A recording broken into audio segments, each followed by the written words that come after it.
Millions of people have lost weight with personalized plans from Noom. Like Evan, who can't stand salads and still lost 50 pounds.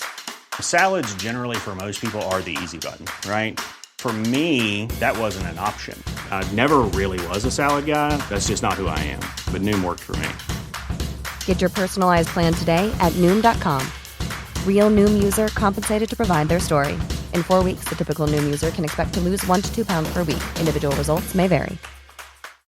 Millions of people have lost weight with personalized plans from Noom. Like Evan, who can't stand salads and still lost 50 pounds. Salads generally for most people are the easy button, right? For me, that wasn't an option. I never really was a salad guy. That's just not who I am. But Noom worked for me. Get your personalized plan today at Noom.com. Real Noom user compensated to provide their story. In 4 weeks, the typical Noom user can expect to lose 1 to 2 pounds per week. Individual results may vary. Hiring for your small business? If you're not looking for professionals on LinkedIn, you're looking in the wrong place. That's like looking for your car keys in a fish tank. LinkedIn helps you hire professionals you can't find anywhere else, even those who aren't actively searching for a new job but might be open to the perfect role. In a given month, over 70% of LinkedIn users don't even visit other leading job sites. So start looking in the right place. With LinkedIn, you can hire professionals like a professional. Post your free job on linkedin.com/spoken today.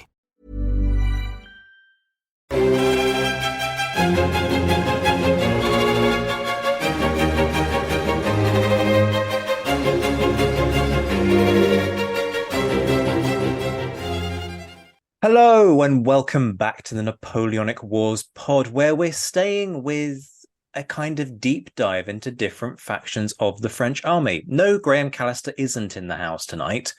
He'll be back for another one very soon. Hold on to your backsides. It's a belter. But we are going to shift focus in terms of nationality. So you may recall that back along I had Dawid Garlic in to talk about Polish troops and the Duchy of Warsaw. And at the time, we threatened/teased, depending on your perspective, you with the prospect of an episode on Polish troops in the French army. And I'm delighted to say that today we're going to deliver on that threat. I am therefore joined once again by Dawid, who, if you have forgotten, is a PhD researcher at the University of Adam Mickiewicz in Poznan in Poland. He has briefed me multiple times on the pronunciation there. I haven't suddenly developed the ability to speak Polish with any level of accuracy. But never mind. I think from the thumbs up I'm getting that I managed to get away with that one. His interests are in the 18th and 19th century in terms of military history, and especially the Napoleonic Wars. And his PhD thesis is on the officer corps of the Duchy of Warsaw Army, which, incidentally, he's recently submitted as part of that process. So he'll be examined very soon. And I'm looking forward to the point where I can introduce him as Dr. Dawid. Dawid, welcome back to the show. Good to see you. How are you doing? Yeah, hi Zach, good to see you too. So, before we talk French forces, there is an important point that you made to me, that Polish troops are virtually everywhere in European armies during this period. So folks, go back to the previous, I believe it was two-parter. It might have been an exclusive episode, or at least one part of it might have been exclusive. Don't worry about that, because the other part will get released in due course. So hold on to your hats. But we made this, well, you made this point, I didn't make this point, that actually Polish troops do end up being enrolled across the European armies, including the British. So tell us more about that, first of all.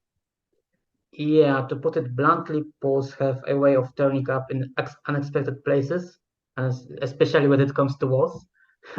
But speaking seriously, the presence of Poles in the various armies of the Napoleonic era shows how complicated the fate of the Polish lands and Poles was during this period. Moving on to specifics, during the Napoleonic Wars, Poles did indeed serve in many armies. Of course, most of them served in the Duchy of Warsaw army, which we talked about last time. There was also quite a large group in the French army, which is the subject of our conversation today. But there were also a large group of Poles in other armies. I think that it's quite obvious that soldiers of Polish origin were in the armies of Poland's partitioners, such as in the armies of Russia, Austria, and Prussia, because the Duchy of Warsaw didn't include all the lands of the ex-Polish-Lithuanian Commonwealth.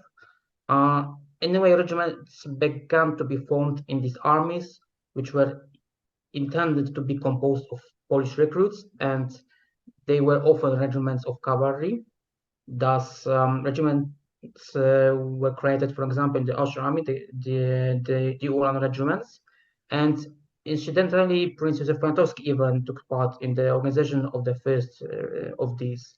There is even an episode from the Battle of Wagram that there was a clash between Austrian Second Ulan Regiment and Chevauleger Regiment, so the Polish regiment from the French army. A similar regiment was also created in the Prussian army, and it was so-called Towarzysz or Comrades Regiment, and also in the Russian army in the form of the Polish Ulan Regiment. Besides, in all these armies were officers of Polish origin who were able to receive high decorations. For example, Józef Sowiński, known in Poland primarily as a hero of the November Uprising, received Pour le Mérite, so the highest Prussian decoration, for his participation in the Battle of Eylau. Interestingly, after he started his service in the Dutch Officer Army, because he started his service in this army in 1811, he continued to wear this medal. In fact, there is a portrait of him in a Polish uniform when he has this medal. Apparently, it was once supposed to have been seen by Napoleon, who was said to be annoyed that an officer of the Allied army was wearing such a medal.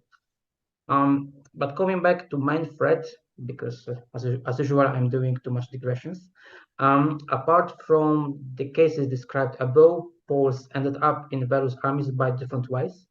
For example, in the British Army served Polish prisoners of war, first three participants in the war in Haiti, so this Napoleonic intervention of San Domingo, and then taken prisoner during the Peninsular War. Poles ended up, for example, in the 16th Infantry Regiment, as well as the Vaudeville, the Royal and Chasseurs Britannique regiments. Poles in the British Army fought both in the War of 1812 in America and as part of the Wellington's army. In addition, Poles were also, for example, in the army of Naples or the army of the Kingdom of Westphalia. So Poles were, in fact, everywhere during the Napoleonic Wars as soldiers. Which is fantastic. And it's one of those kind of forgotten history things that I think is really nice to talk about. Not so much perhaps forgotten in the French army, because we talk a lot about the Polish contingent in Napoleon's army, but in other forces, other nations, I think it gets forgotten about. It's simply not known in many cases. It's a complex history. It immediately strikes me that this sounds like a bit of a continuation of the rationale in terms of military service that exists earlier in the 18th century. And folks, if you want to understand this better, you might want to go and read Ilya Berkovich's Motivation in War, available from Cambridge University Press, which is really nice in terms of giving you a better understanding of what military service was during that century, because it's very different even to what we see during the Napoleonic era. But he makes the point that actually, for a lot of these guys, they're more like mercenaries than they are soldiers employed by their own state. That sense of there's even a book wrote by Guy Dempsey entitled Napoleon's Mercenaries.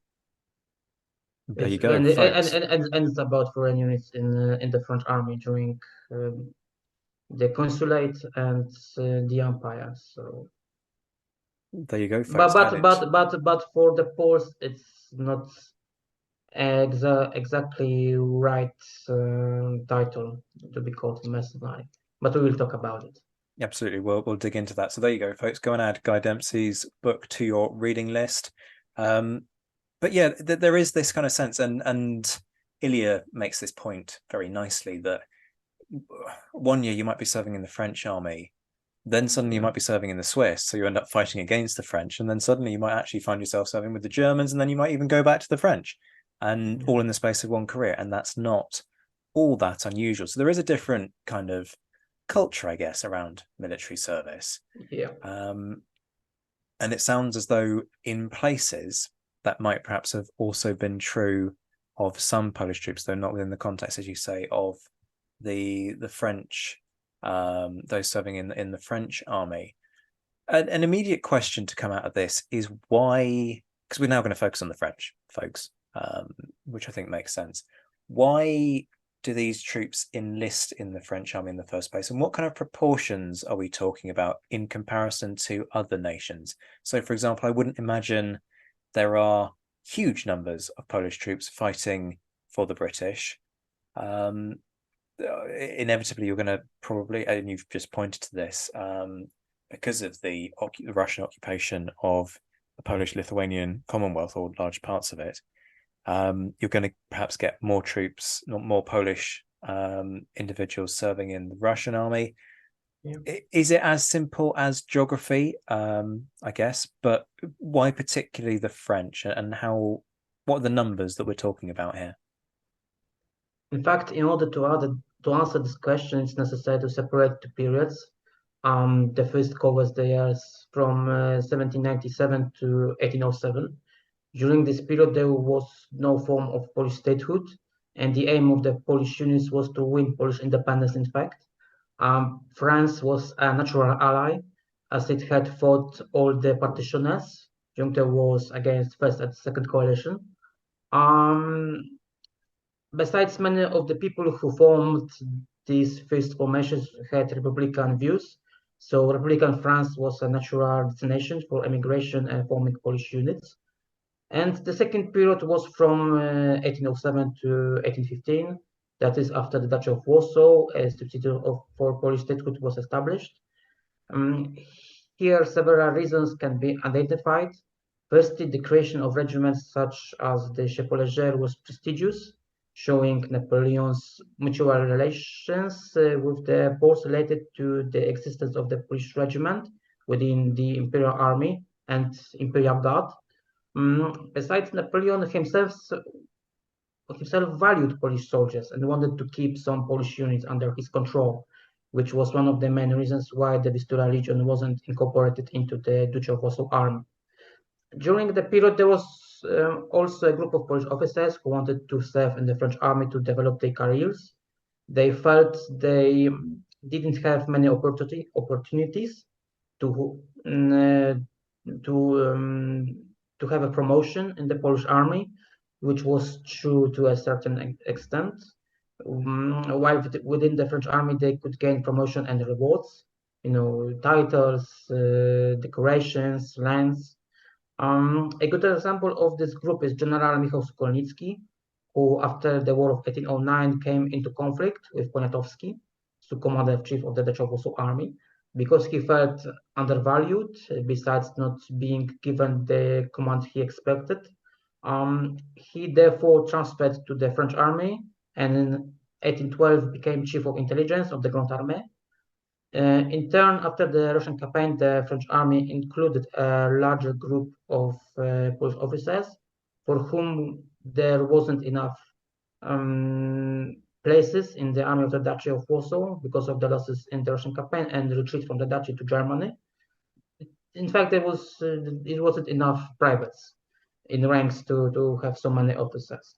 By the way, Napoleon welcomed them with open arms, especially cavalry officers, because there was lack of experienced officers in the French army in 1813. So Polish officers were welcomed in the French army in that times.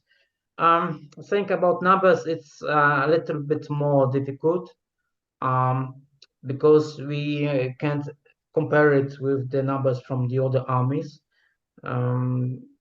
Mostly because there is no research in that area from, I don't know, like Austrian, Prussian and Russian army. But we know we can say that several thousands of people served in that armies. I mean, Prussian, Austrian, and Russian, and and in the French army there was also several thousand people serving there. But I think that it wasn't a bigger group than in the army of the practitioners, because these practitioners armies have bigger possibilities to get reinforcements, sorry, and things like that. And in the French army there was much more, I don't know, volunteers, for example, but there's also some recruits, of course. But I think it wasn't so large group. But like I said, there is no research on that, so it's hard to compare it. Sure. Okay. I'm struck by something that you mentioned earlier, which is that there are instances where Polish regiments basically face each other on opposite sides of Yeah. the battlefield. Do we have much information on what those encounters are like? Because I'm very conscious that we talk a lot about Waterloo and how you get points where troops who have served in Napoleon's army then end Yeah. up in the employment of the Prince of Orange. And there is a moment during the Battle of Quatre Bras where I believe it's a cavalry regiment is trying to beseech their colleagues and vice versa to defect to the other side. Do we know much about the conversations, the heckles, the calls in those kinds of encounters to know if a similar kind of thing was happening? It's in fact hard to say. We know that some of the units were recruited from the prisoners of war. So it was a situation that during the campaign it was something like, I don't know, propaganda to the other side um, to prepare them for the desertion from the other side. We know that there was there was a bad blood between Poles, on the French and for example on the Austrian side. And this background case is a good example of that. We've got a relation of Józef Załuski, who was an officer of the Chevaulegers Regiment, and he described this episode of clashing against this Austrian Uhlans something like, we saw them, I mean this Austrian Uhlan regiment, and we started to saying there was words in Polish language to each other. So there was a hate between this both sides, and in fact there's also other relation, other memoirs by Stanisław Fischer. During the Czechoslovak period, he was a general, chief of the general staff, but this relation was from the 1800s. And during that period, he was an officer of the Danube Legion. He was one of the units, Polish units in the French army, and he was taken prisoner during the campaign in Germany because this Danube Legion was in the Moros army, Army of Rhine, and he was escorted by these Polish Uhlans from the Austrian army. And he also said that he had very bad relations with these soldiers that escorted him, and that's why he had some bad conditions during his captivity, in fact. Okay, there's so much that we could talk about off the back of this. Stay focused, like stay focused. Let's take it back to the French, and the way in which these guys get organized, because as I understand it, there is kind of a Polish contingent, right? I mean, you're talking here about regiments being formed and all the rest of it. What's the rationale behind that? As in, why create Polish units? Is it about trying to create kind of an esprit de corps, an affinity? Is it about pragmatism? They're all going to speak the same language, so that helps in terms of training and in terms of building bonds of trust and all the rest of it. Versus the other option, which would be to integrate these men across a series of other units, so that you kind of have sort of little pockets of Polish troops within individual regiments. As you said, there was a whole range of foreign formations in the army during both revolutionary and Napoleonic Wars. In addition to the Polish, there were Italian, Spanish, Dutch units, and so on. For most of them, there was two main reasons for the existence of national units. It was practical reason and political reason. The practical one was closely related to the day-to-day functioning of the troops. It was simpler to create nationally homogeneous unit because many soldiers, especially privates, didn't speak French. French wasn't a language that even all officers knew. I know from my own research that among officers in the Duchy of Warsaw, knowledge of French wasn't massive. For officers in the French army, the situation was probably better, especially a few years after the formation of the units, but it was certainly not the language spoken by the majority of soldiers. Of course, there were multinational formations. I don't know, in the French army, the Irish Legion is a very good example of that state. But I assume that communication within it must have been problematic. And of course, we've got political dimension, which was no less important. The best example here is the Chevalier Regiment. The very formation of this regiment since April 1807 was a key political signal of Napoleon's support for the Polish cause. The political dimension can also be seen well in the example of the Polish legions during the Revolutionary Wars. As long as France maintained its support for the Poles, the legions retained their autonomy, while after the Treaty of Lunéville, they lost the French support, at least nominally, their national character, and they lost their national character, and the infantry units were given successive French half brigades number. So these two reasons were equally important, I think. Yeah, I'm going to immediately jump ahead to 1813 and the point at which Napoleon sort of basically sticks the Duchy of Warsaw on the table as a bargaining chip. Yeah. And we did touch on this kind of last time, but I'm interested in the point that you made, and it's relevant across both episodes, so we're going to stick with it, folks. That part of the point here is ultimately about national identity and state formation.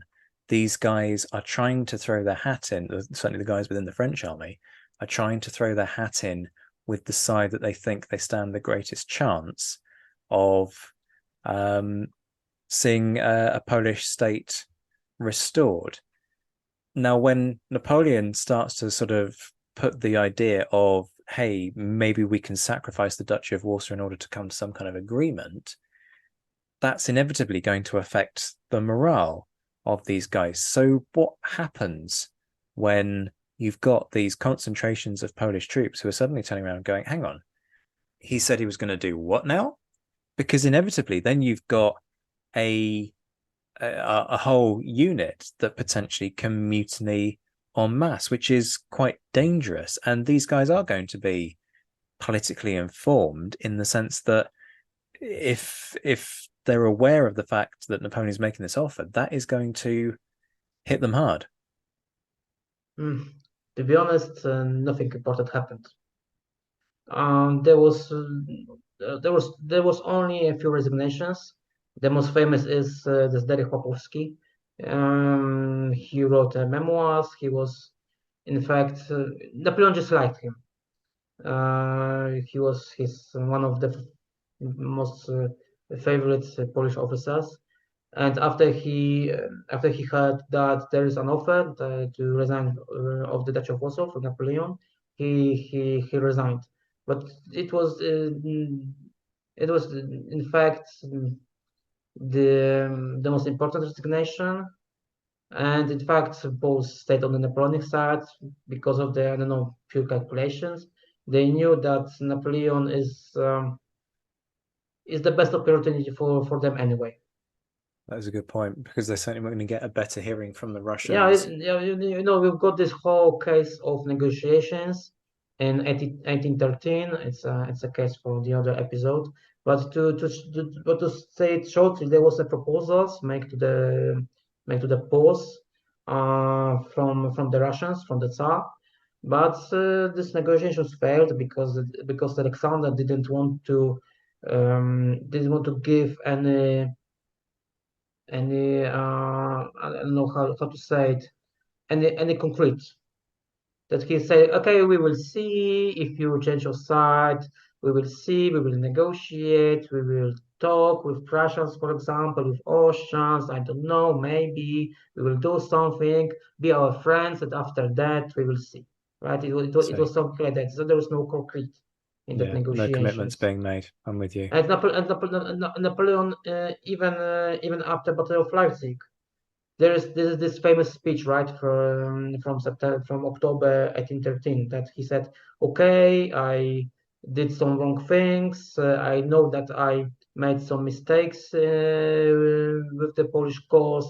That I nominated Pratt from being ambassador. That I didn't respect you enough. But be on my side. I will negotiate honorable way for you, even if I lose." And in fact, he did it. He did it. He kept his word to the Poles. Okay, it's interesting that you don't get this mass desertion or defection. After Leipzig, there was a large group of deserters, even from the units from the French army, mostly from Polish Infantry Guard battalion. Even the commander of that battalion deserted. Oh wow. Okay, But it was the only period after Leipzig. Mm-hmm. The first 2 weeks after Leipzig, that there was bigger number of desertions, but it was the only example, in fact. Yeah, that makes a lot of sense, because I was going to say, it does stand in contrast to what happens, of course, with Saxony. But interesting. That does eventually. Like I was saying, Poles were the most loyal allies of Napoleon. So it's the other argument to say that, right? Sure.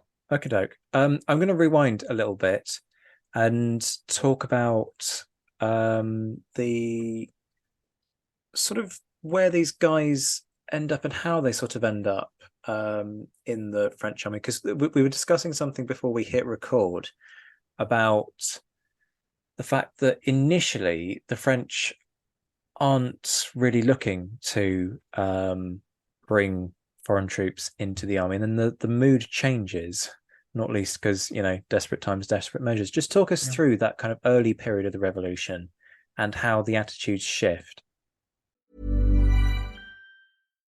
Millions of people have lost weight with personalized plans from Noom, like Evan, who can't stand salads and still lost 50 pounds.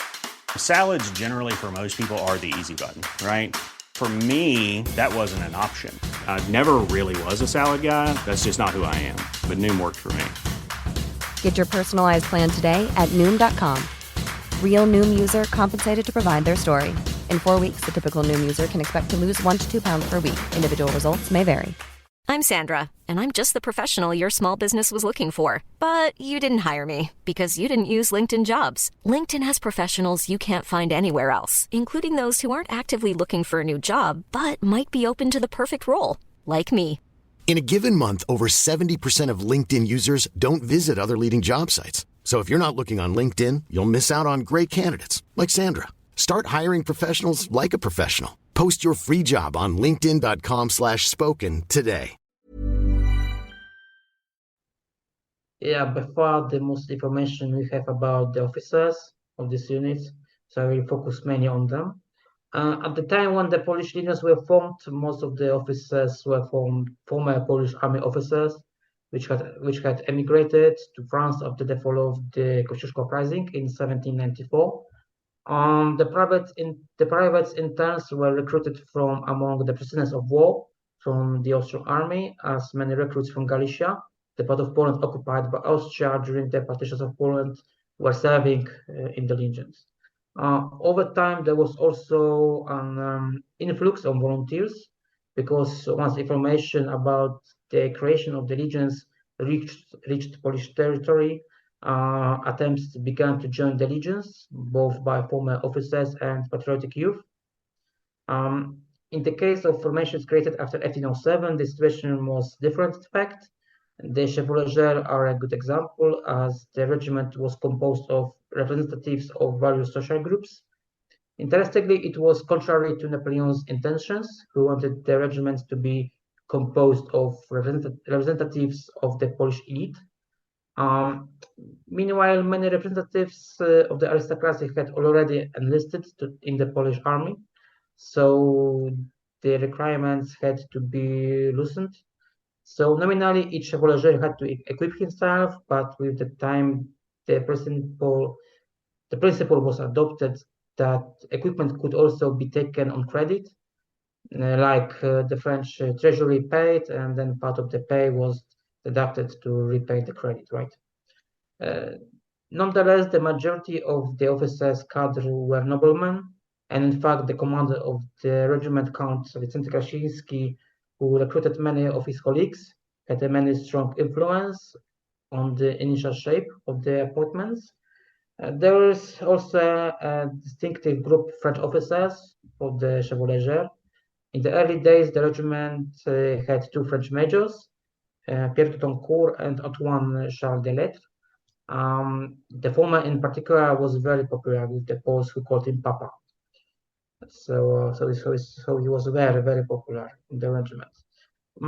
The situation was even different in 1813 when the Polish Guard infantry battalion was formed. The intention of the French, Marshal Motier, who was chief organizer of that battalion, was to recruit the best soldiers. So they were chosen mainly from among the grenadiers companies, much to the displeasure of Prince Poniatowski. As for officers, on the other hand, there was quite a lot of competition to get into this unit. So it was mostly officers with considerable combat experience who found themselves there. And by the way, I will make a small digression, because there was also some people in the Dutch Warsaw Army who said that the Poles shouldn't serve in that battalion. It will be something like, I don't know, Foreign Legion, that they will be mercenaries, that in fact it's not good way. But these officers didn't accept it, and just wanted to serve there. But there was a prestige, right, to serve in the Imperial Guard, even in the times of defeats.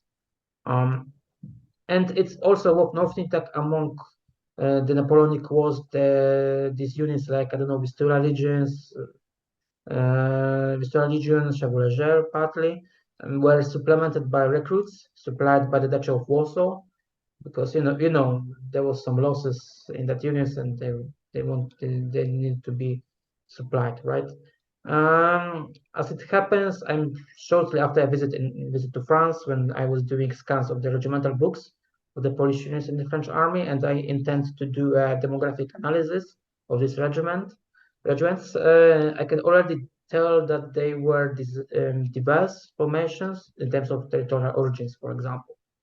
So this will be very important and interesting research, I think. Are you able to give us any more clues on that? Because that sounds fascinating. So I'd be interested to know anything else that you can share in terms of, these guys and their lives. In general, we can find soldiers from each part of ex-Commonwealth, like I don't know, the territories who were part of the duchy, but also from the other parts who were, I don't know, in Prussia and Austria and in Russia, for example. So, do we have any information on things like social background and jobs that they might have been fulfilling before they joined? Yeah, probably, yeah, but I need to analyze it closely. Sure. Okay. So as you can hear from that question, folks, having heard episodes 1 and 2 of Napoleon's Waterloo Men with Graham Callister, I'm instantly thinking, we are working on similar sources, because exactly. he works also on regimental books, so precisely. It's similar type of source. Yeah. Fingers crossed that will reveal some fascinating information about the social makeup of the force. I'm interested in reception from their colleagues as well, and I know I touched on this last time, but I'm very conscious that xenophobia is alive, and I don't want to use the word well because it's xenophobia and I don't want to put a positive connotation to it, but it's a thing during this period. It has been a problem as far as I can tell, throughout history, that people have employed pretty derogatory attitudes towards Polish folks. So how do these guys get received when they are serving? Are they accepted into the army? Because let's take the British as an example, just because I know what happens with the British. They are very slow and reluctant to, I mean, they never reach a point where they're happy with the service of the Spanish. They're very slow and reluctant to accept the idea that the Portuguese troops are actually really pretty good. So do you see a similar resistance from the French? Because the French have their own sense of superiority, just as the British have their sense of superiority. The French also have a sense of superiority. You see it in Spain and Portugal. I don't know enough about the Russian campaign to suggest whether or not there's a similar sense during the Russian campaign, but it wouldn't surprise me if that prejudice carries over. So for these guys, you could pretty easily point to a likelihood that they would experience stigma and derogatory attitudes. Is that what happens?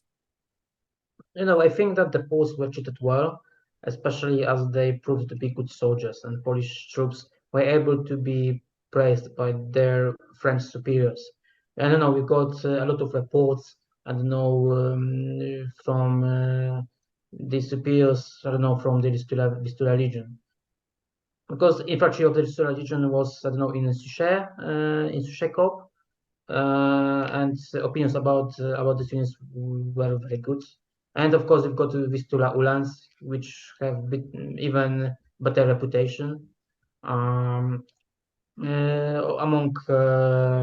French and also among Spaniards. The same applied to relations with French civilians. There was, in fact, a group of Polish soldiers who married French women and remained in France after 1815. Nevertheless, a few exceptions can be identified. Probably the biggest of these is the situation after the charge in the Somosea Gorge, where the bulletin issued after the charge listed General Montbrun as its commander, who didn't even take part in this charge. So Napoleon didn't want to give all of glory to the Poles. And more interesting situation occurred in 1814, I think, during the formation of the Eclaireur Regiment. This regiment, this whole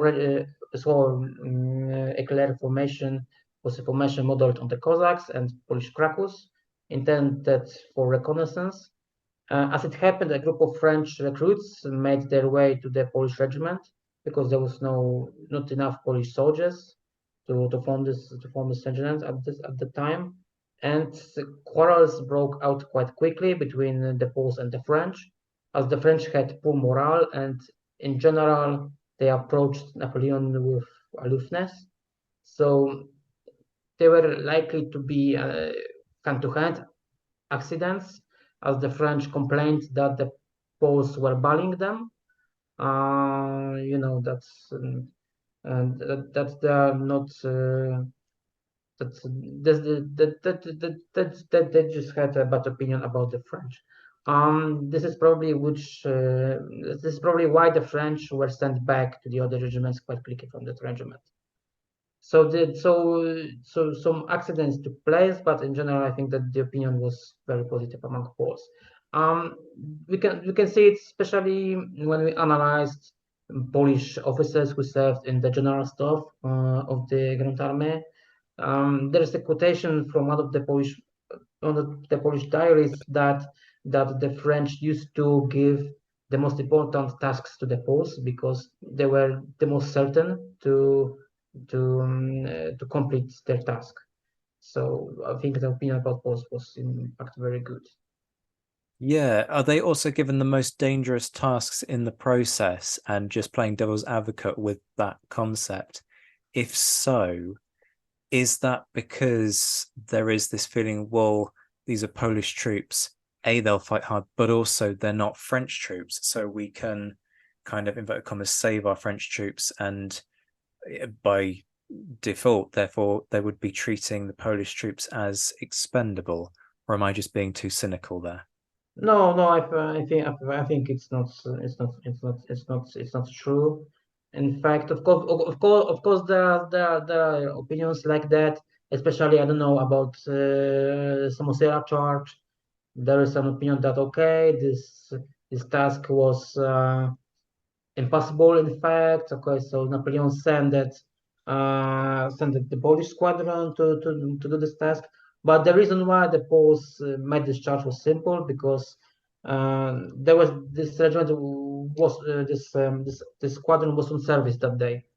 So, for example, if I don't know, Chasseur squadron was on service that day, they would charge. So this is probably not true. And the thing is that the Poles were the Poles were very good officers and fact and soldiers. Like I said, the French used to give them this hard task to make, because they were certain of especially that these officers, I don't know, staff officers, in fact, an elite, you can say, of the Polish officers. They were in many cases very educated. They knew several languages, which wasn't common. I don't know, like among French officers, for example. That like that like I don't know. We've got some officers like I don't know Roman Sołtyk or Alexander Fredro. He was, in fact, by the way, a famous Polish poet of after the Napoleonic Wars, but he was also an officer during the Napoleonic Wars. And they knew several languages, like I don't know, of course, French, but also German, in some cases Russian. So they were valuable to the French, right? Right. That there was some situations like, and okay, so we will send a Polish officer because I don't know we have a campaign in Germany and he knows German, and we've got some I don't know memoirs that it saved Polish officers I don't know. We've got a history when a Polish officer was close to be captured, but he said a few words in German. He said that he's a Prussian officer or something, and he was saved, for example. And if Berthier would send I don't know French, he wouldn't say a word in German that he would be captured, right? So this was this advantage of the Polish officers. So this is this thing that we've got this case of the majority of the Polish officers who didn't speak French, and we've got this group of elite officers who knew several languages and served in the general staff of the Grand Army, right? Interesting. So there's a sense of sort of deploying your best assets where they are most needed. That's nice and reassuring to hear. I want to pick up on something that you said in relation to Somosierra and Montbrun. I believe you said being attributed to the success, and you said that Napoleon essentially didn't want to give all the glory to the Poles. Inevitably, you have to ask the question why. Yeah, I think it's a good question. I think the main reason for this was that it was a great success. So I don't know, the French just didn't want to, I don't know, said that they did nothing in the during that big victory. So we give them a French command, and we will say, okay, it was a Polish charge, but there was a French who commanded them. So it is, partly it's a French victory also, not only Polish. Okay, And interesting. this among the strategies, there's a very interesting thing because there was a big discussion about Montbrun and the chart. You probably know Louis Thiers and his history of the consulate and the empire. And in that book, Thiers said that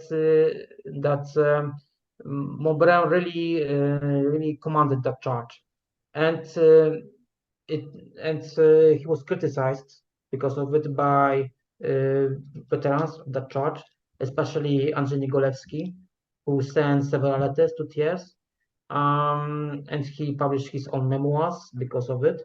There was quite a big campaign uh, to change this part of the book, made by Nigolewski and others. But it wasn't a success, and TS stayed with his opinion.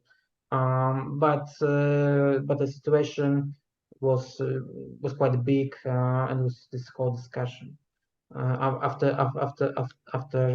publishing this volume of TS book with description of the charge. When did that book come out of interest? I don't know. It was something Rough. like, oh, to be honest, I don't know. Just roughly speaking. 1850s, 1850s. Okay, doke. So I 84, don't think we can. 1840s, 1850s, Sure, something we like that. can't quite call it a history beef, folks, but Yeah. it's a sort of contemporary Yeah, so beef. yeah, the Polish veterans still alive there, so they had this opportunity to say, Mr. Ts, it wasn't true what you wrote, right? The situation was quite different. In the Polish historiography and Polish sources, there are many discussions about the discharge, because it's a very famous episode in Poland. And in fact, there are discussions to this day how this uh, how this uh, how this charge really looked like, how many Soviets took part, how long this charge took.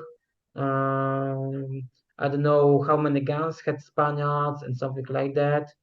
There is whole discussion since half of the 19th century, and there is the newest book about the charge, which was published I don't know, like 10 years ago, which was written by my colleague, and he wrote that the situation was quite different, that all the historiography present the charge like that.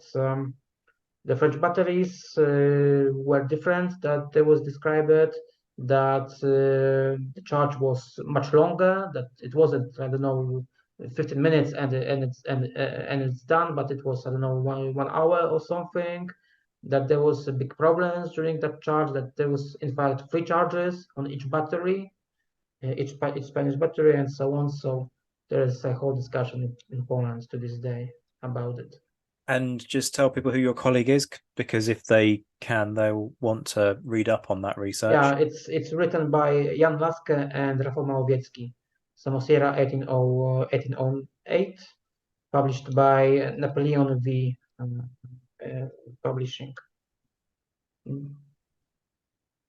And which languages was it published in? Was it It's Polish, in unfortunately. Polish? Any translations But available for those who read French or?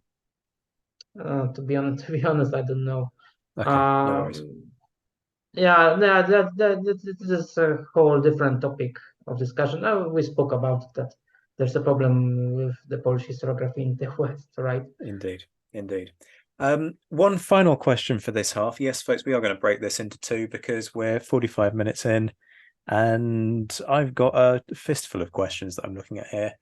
Many of them very lengthy. So rather than bundle it all into one, we will do this properly and in depth and break it up. And you can come back and enjoy another part on a different commute, assuming, of course, that you're listening to this on a commute. The Legion d'Honneur, kind of staying with that sense of credit where it's due and people getting the recognitions. Do we have much in the records of Polish troops being awarded the Legion d'Honneur? Inevitably, it's going to be proportionate, I would imagine, to the number of troops serving in the French army. But nonetheless, that option was always there, at least in theory.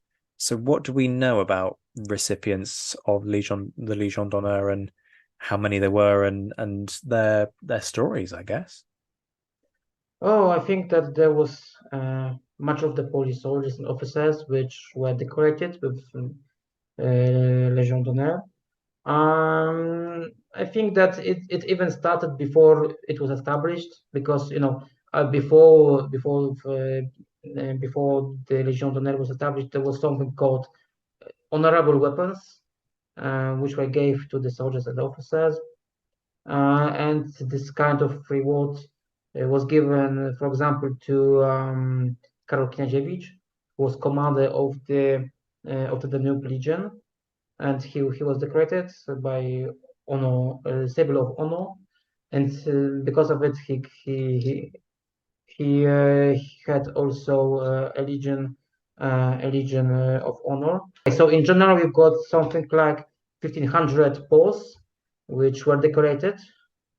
Wow, that's quite a lot. The Légion d'honneur.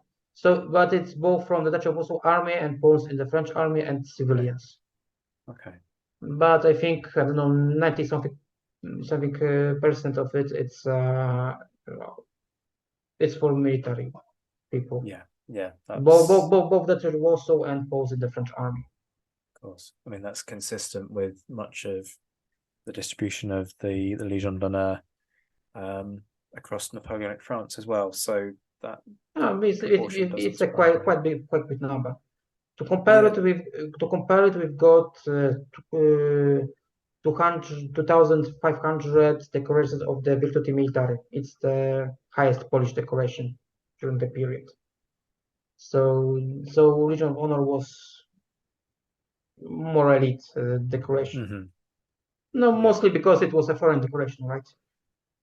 Yeah, I suppose. Do they also get all of the benefits that come with Légion d'honneur? Yeah. Okay. Yeah, they got the benefits, and there was whole case after the Napoleonic Wars when Poles wanted to have their pensions, right, which were related to have this Legion of Honor. So there was whole correspondence with French authorities, and I mean the royal authorities, right, to have these pensions, but we know that it was banned by French, and they just said no, and buy pensions for the Poles. Oh, that's not good. That's not. It doesn't surprise me because that's very sort of Bourbon. Yeah, Restoration the France, fun fact is that Polish authorities made a calculation of the things that French didn't pay to the Poles, and it was quite big number of money, you know. Yeah. And these calculations were from 1830. So a few years after the Napoleonic Wars were ended. Yeah, that's not okay. You can understand why it was done, but that doesn't mean that it was morally the right decision. It's a sad point on which to pause, but a poignant one nonetheless. David, a fascinating first part of the discussion. We will be back, folks, very shortly with, well, I say very shortly, David and I are just going to carry on recording, but we will be back in your ears. That sounds a bit sinister, doesn't it? I don't mean it in a sinister way, but we shall return to the podcasting airwaves. They don't actually go out in airwaves. I need to hurry up and wrap up this episode. We'll be back soon. But David, it's been a fascinating first half. Looking forward to the second bit. Thank you for your time. Thank you very much. Folks, if you're new here, remember to hit the subscribe button so that you can find your way back. Much love to all my Patreon supporters, and shout outs to my mentioned in dispatches patrons, Rob Griffith, Brendan Teeling, Beatrice de Graaf, Lynn Dawson, Lucy Tatner, Jim Deary, Josh Keeney, Colin Fieldhouse, Stephen Coulson, Jim Getz, Indiana Fats, Stephen Gillen, Rob Coughlin, Hugh Brennan, Alistair Campbell-Grieve, Andy Meakin, Mark Anscombe, Bruins Girl, Noah Fink, Mark Trowbridge, Miles Reedy, Nick Overland, Graham Goodwin, Chris Pramus, Anthony Gumbau, Andrew Wright, Anonymous American, Martin Pisani, Ulrich Decado, James Fluick, Roger O'Donnell, Natasha Hobday, Chris Kimball, Gary Dennis, David Graylick, Ted Andrews, David Malinsky, Richard Anderson, Arthur Forgy, Reto the Sci-Fi Fan, Adam Green, Tim Day, Sam Moore, Wyatt Pollock, Armin Darwin, Carol Dixon-Smith, Paul Gasek, and Roland Shark. And the Admirals, John Haynes, JC Kaiser, Mike Guest, Liam Telfer, Todd and Laird Campbell, Graham Swidenbank, Rachel Stark, Mark Duckers, David Maxwell, David Priest, Graham Callister, Sean Sullivan, Stephen Ashworth, Dan Hazelwood, Kate Walcombe, Steve Carter, and Clemens. I'll be back very soon, but until then, I'm Zach White. This has been the Napoleonic Wars Pod. Take care of yourselves, my friends. Stay well, stay safe, and as always, thank you for listening.